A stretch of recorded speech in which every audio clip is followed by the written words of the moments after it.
is carried or felt from the next atom that might be near it or is pulled to it because of that energy that is distributed is still up to certain debates. But to create new atoms is just making them go really fast, get really hot, and control the environment that the particle is operating in, right? So on that basis, an understanding of how what is a particle and what is an atom is just movement. Everything is really movement. Even light is movement on a certain basis and a certain speed, the speed of light that allows it to even have the ability to be visible on a certain spectrum.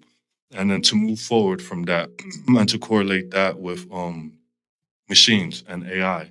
Now, what are computers? So computers are well, basic computers now are or older versions, not now, sorry, are use binary code, which are zeros and ones, and everyone, a lot of individuals already know this. So it's allowing electricity and energy on a certain basis to run a pattern, and this pattern and this combination of minerals, within this quartz and other things that allow this energy to flow and keep its consistency.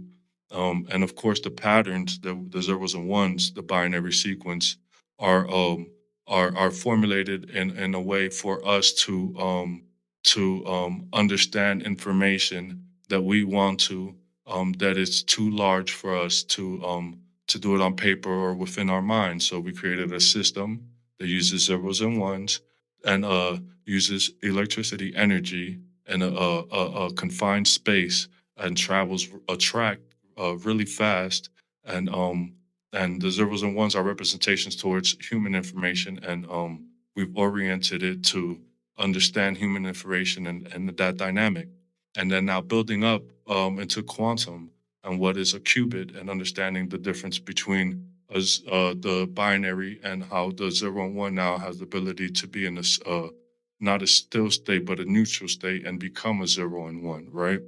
It's trying to mimic the an atom because that's a atom particles.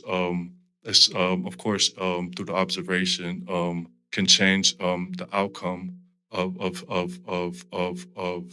what the particle chooses to display itself as, but it has a fundamental principle of how it moves and how it operates and how it's able to display the physical matter and how it builds itself up through atomic principles and atomic structures and geometry that is confined uh, into to be most efficient to distribute its energy. And through that process, um, we are trying to replicate that.